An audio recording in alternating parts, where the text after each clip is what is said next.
Arkadaşlar merhaba. Yıllardır domatesimizi toprak altından sulamalı pet şişeyle dikiyoruz.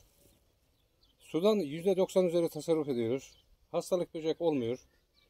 Ve çok verimli oluyor. Lezzetli doğal domates topluyoruz. Bahçemizdeki otlara dokunmuyoruz. Bunlar büyüdüğü zaman dikimden 30-40 gün önce bel ile alt üst ediyoruz toprağa. Bunlar gübre oluyor. Gübre olarak bu yeterli oluyor. Başka gübre vermiyoruz. Şimdi toprağımızı kaldıralım bir. Şişe girecek şekilde. Bu sene kenarlarında bu şekilde çevirdim ki yağmur sularından toprak suyunu iyice alsın. Susuna yakın bir domates yetiştirelim.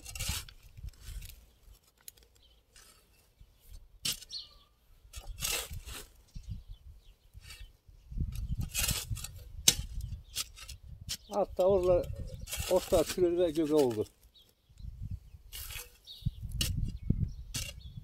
Biraz derin dikiyorum. Bunu 5 litre veya 10 litrelik şişeyle dikebiliyoruz. 5 litrelik şişeyle dikersek 2 adet domates fidesi. 10 litreye dikersek 4 tane fidemize rahatlıkla yetiyor. Şimdi şişemizi alalım.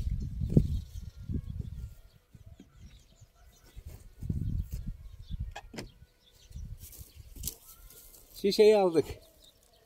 Şimdi üstten 1, 2, 3. boğumdan bir delik deliyoruz. Matkapla veya beşlik çiviyle. Bu hava alması için. Şişemizi. Biraz genişletelim. Biraz geniş olması gerekiyor. Şimdi alttan 3. boğumdan 1, 2, 3. Şişe çevresine 4 tane delik vereceğiz.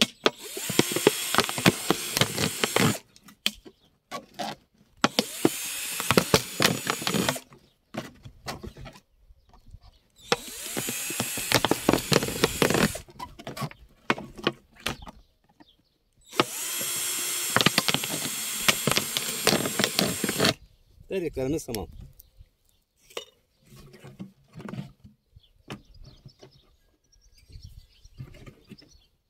Şimdi bu deldiğimiz delikler toprağın 15 santim altında kalacak. O şekilde kenarını dolduruyoruz.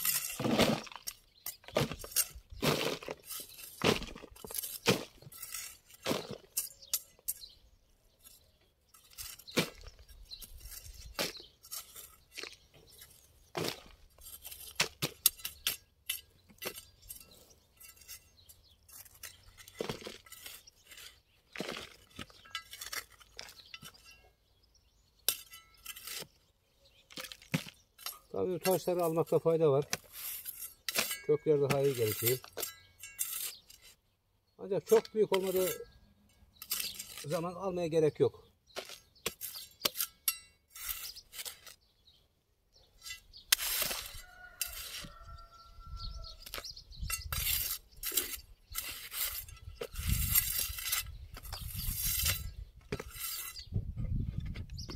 Şişemizin kapağını açalım. Şimdi domateslerde çoğunlukla ilk veren domateslerde dipte çürüme olur. Domates çürür, bozulur. Bunun sebebi şu. Toprakta kalsiyum gübresi var ancak bitkinin alacağı formda değil. Evdeki yumurtalarımız, bunlar kendi yumurtalarımız. Bunların kabuklarını atmıyoruz. Şöyle ayağımızla bunu bastıracağız. Bir poşete koyduk.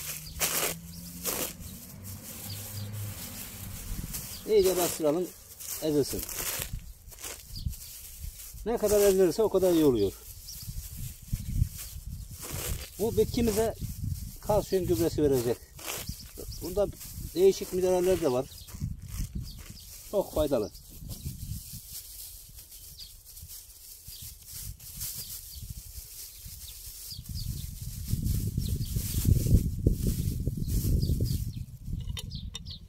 Şimdi bundan 2 yemek kaşığı kadar içine katalım.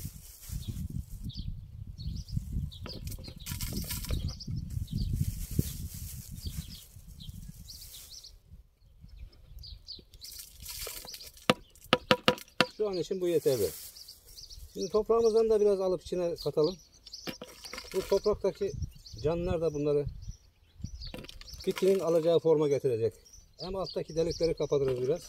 Şu akışı yavaşlar.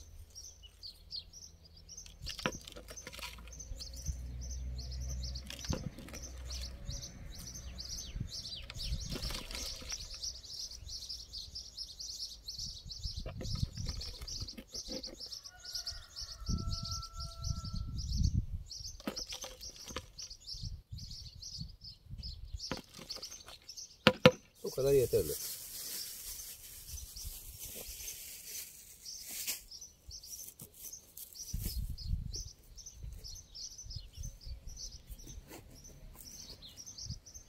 Şimdi buna biraz elma sirkesi katacağız. Elmaları suyun içine 2 ay kadar önce koyduk. 2-3 tane çürümüş elma vardı. Şişe kapağını hafif böyle deldik. Şu şekilde. Hava alması için. Ve bu sirke haline geldi. Biraz sirke ilave edelim.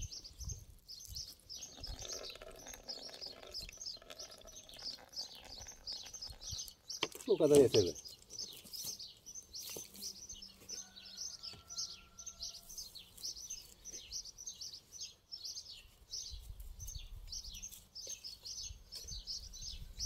Şimdi bunlar kendi domateslerimiz.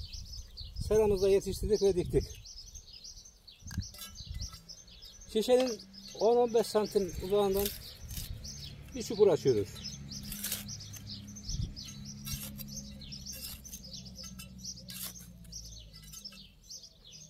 Domatesimizi buraya dikeceğiz. Şimdi bu uzamış, bunu yan olarak yatıracağız. Daha iyi köklenir çünkü.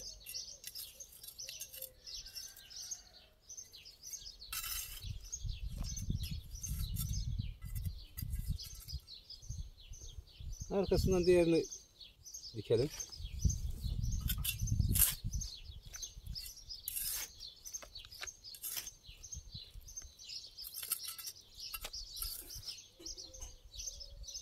Yine hafif yan yatıralım da gömelim toprağa.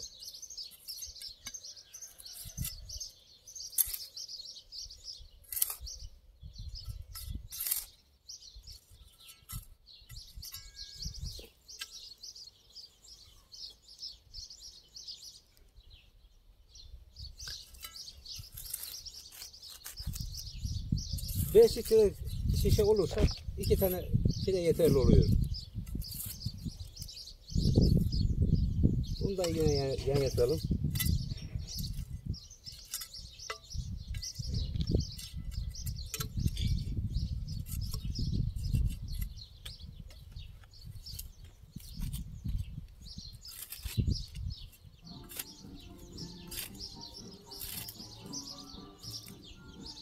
Ve son fidemizi de dikiyoruz.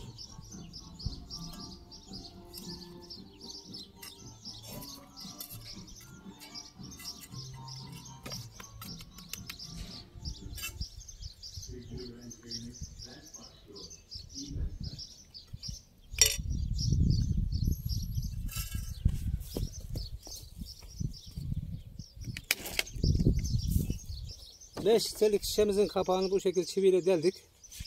Bunu sulamada kullanıyoruz. Şimdi bunlara can suyu verelim bolca.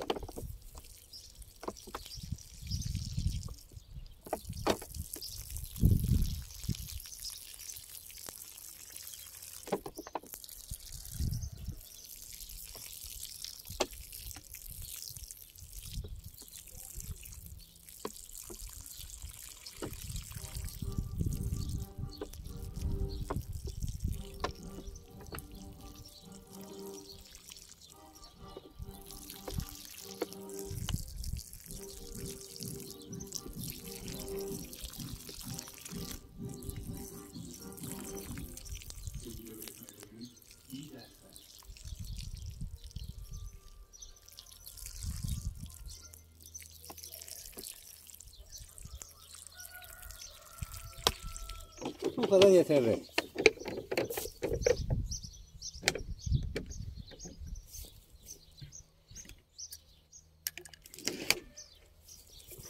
Şimdi şişemizi suyla dolduruyoruz. Biraz şöyle kenarlarından alsın. Evet.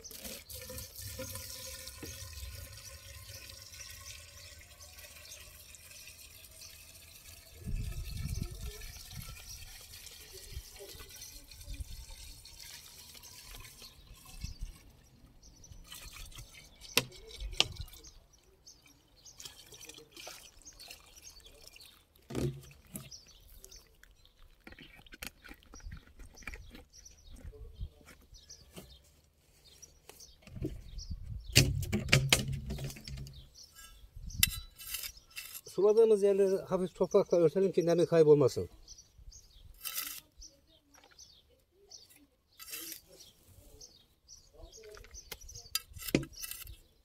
Öyle kapatıyoruz hafif. Bastırmaya gerek yok.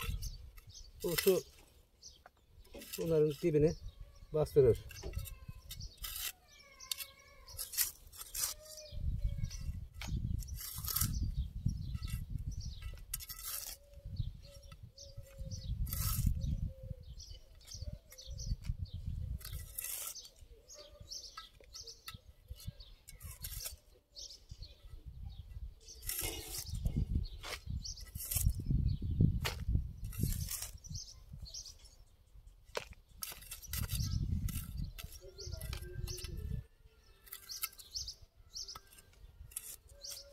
Şimdi bu fidelerimiz ilk anda yan yatar biraz. Akşam serininden sonra düzelir. Yarın falan düzelir. Ve gelişmeye başlar. Şişeye doldurduğumuz su alt deliklerden, üstteki deliklerden yavaş yavaş akar ve toprağı yanlara ve çok yanlara ve derinlere ıslatır. Bitki kökleri de suyu ve nemi takip ederek çok geniş bir alana yayılır. Yani besinini bulmakta zorluk çekmez. Şimdi bunu topraksız diktiğimiz için 3. gün ve 10. gün hafif bir su daha vereceğiz durumuna bakıp. Arkasından hiç su vermeyeceğiz. Bunlar büyüyene kadar. 15-20 santim olduğu zaman diplerini doldurup bırakacağız çapalayıp hafif.